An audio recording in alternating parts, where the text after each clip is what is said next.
Selamat malam, salam sejahtera. Terima kasih karena menonton channel Nazilin Unity. Ini adalah jawaban yang kita tunggu-tunggu daripada Anwar Ibrahim selepas kerajaan beliau diramalkan oleh Hadi Awang akan tumbang pada bila-bila masa. Semua orang di Malaysia terkejut dengan ramalan daripada Hadi Awang itu. Ada penganalisis politik dan pemerhati politik, bahkan penganalisis ekonomi mengatakan bahawa tindakan Hadi Awang itu sebenarnya adalah tindakan satu naratif yang negatif, yang mana ianya sebenarnya ada unsur sabotaj terhadap pembentukan dan pembangunan serta pemulihan semula ekonomi Malaysia. Dengan naratif seperti itu sebenarnya tidak dapat membantu langsung Malaysia untuk bangkit semula. Bahkan itu akan membuatkan para pelabur akan mendapat sentimen yang negatif. Jadi oleh sebab itulah kita sebagai pemerhati politik dan penganalisis politik amat merayu supaya Hadi Awang menghentikan, move on lah daripada mengatakan tentang tumbang-menumbang kerajaan ini. Kerana ianya tidak akan membawa apa-apa erti kepada Malaysia, bahkan itu akan merugikan Malaysia sendiri. Bayangkan saja dengan kata-kata beliau itu menyebabkan ekonomi kita boleh merosot kerana kepercayaan pelabur akan terganggu. Bayangkan saja, perbuatan itu bukan semestinya terjadi, tetapi hanya kerana ramalan seperti itu boleh mengakibatkan negara kita kerugian yang amat besar. Itu sesuatu yang harus kita fikirkan bersama. Naratif daripada Abdul Hadi Awang itu akhirnya dijawab oleh Anwar Ibrahim. Yang kita tunggu-tunggu apa tindak balas dan komen daripada Anwar Ibrahim. Sebentar tadi, Anwar Ibrahim telah pun memberikan jawaban balas kepada ramalan Hadi Awang tersebut. Dengan mengatakan bahawa biarlah Hadi terus merancang dan mengigau, kata Anwar Ibrahim. Inilah kata-kata yang amat kita suka dan kita sebenarnya kagum dengan Anwar Ibrahim. Beliau tidak marah, tetapi beliau kata, biarlah Hadi terus merancang dan mengigau, kata Anwar Ibrahim. Perdana Menteri Malaysia, Anwar Ibrahim tidak begitu mengendahkan ramalan Presiden PAS Abdul Hadi Awang bahawa kerajaan pimpinannya akan tumbang tidak lama lagi. Inilah yang kita hendakkan, supaya Perdana Menteri kita Anwar Ibrahim tidak terlalu terganggu, bahkan jangan mengendahkan apa yang dikatakan oleh Abdul Hadi Awang itu. Bahkan seorang pemimpin PKR mengatakan bahawa jika benar kerajaan yang ada sekarang akan mengalami kebocoran atap maupun pintunya terbuka, beliau mengatakan, pemimpin PKR ini mengatakan bahawa hanya perompak atau pencuri saja yang akan masuk rumah orang walaupun terbuka.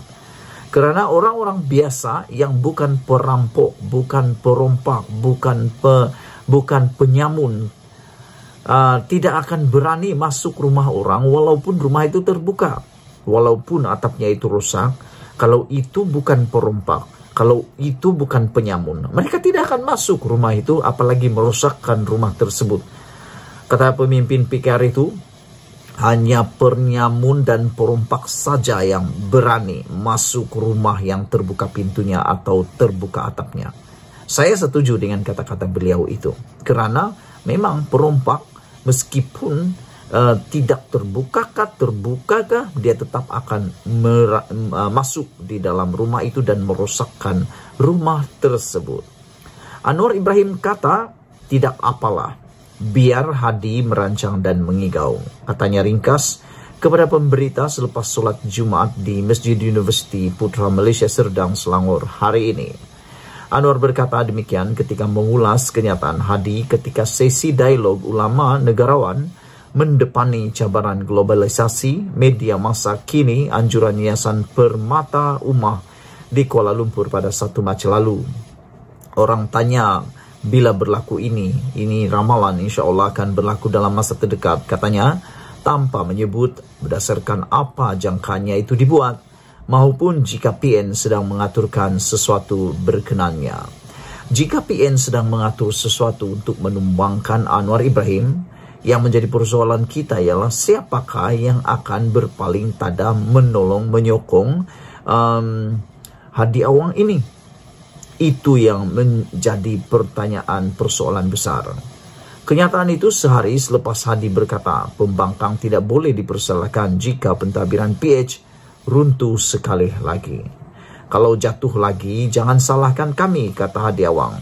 Bukan tebuk atap, tetapi atapnya bocor, pintunya terbuka dan dindingnya pecah, katanya dalam perbahasan di Dewan Rakyat. Ini yang saya kata tadi. Meskipun atapnya bocor, pintunya terbuka dan dindingnya pecah, kalau orang itu bukan penyamun, kalau orang itu bukan perompak, dia tidak akan masuk rumah orang itu dengan sembarangan, apalagi merosakkan rumah orang itu. Hanya penyamun dan perompak saja yang akan ada sifat mahu masuk rumah orang. Untuk rekod, ahli Parlimen Marang itu sebelum ini pernah berkata, dia adalah individu yang memulakan langkah untuk menumbangkan kerajaan PH, pimpinan Dr. Mahathir Mohamad pada tahun 2020 selepas 22 bulan memerintah negara.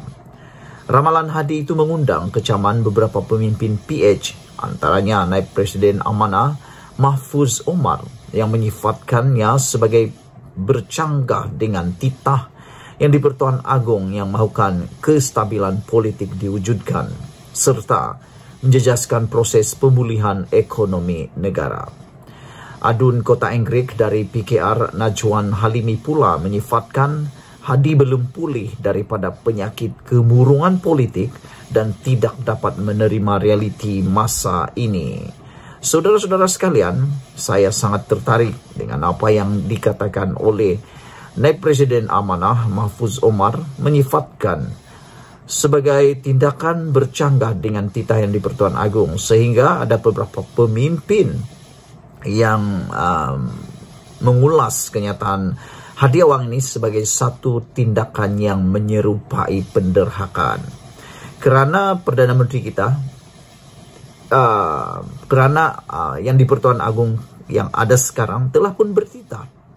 Beliau, Baginda, berharap supaya Anwar Ibrahim adalah Perdana Menteri beliau, Baginda, sebelum Baginda kembali semula ke negerinya, iaitu Pahang. Namun, jikalau berdasarkan apa yang dikatakan oleh Hadi Awang ini, ada tindakan atau ada usaha mungkin yang sedang dirancang untuk menjatuhkan kerajaan. Dan inilah yang disebut sebagai menyerupai tindakan menderhaka kepada raja. Selain itu, apa yang dikatakan oleh Najwan Halimi, yaitu Hadi Awang masih lagi belum pulih daripada penyakit kemurungan politik. Tindakan Hadi Awang ini sebenarnya saya setuju apabila Mahfuz kata menjejaskan proses pemulihan ekonomi negara. Sekian dulu untuk kali ini. Jangan lupa tinggalkan komen Anda, tekan butang subscribe. Kita jumpa lagi. Bye-bye.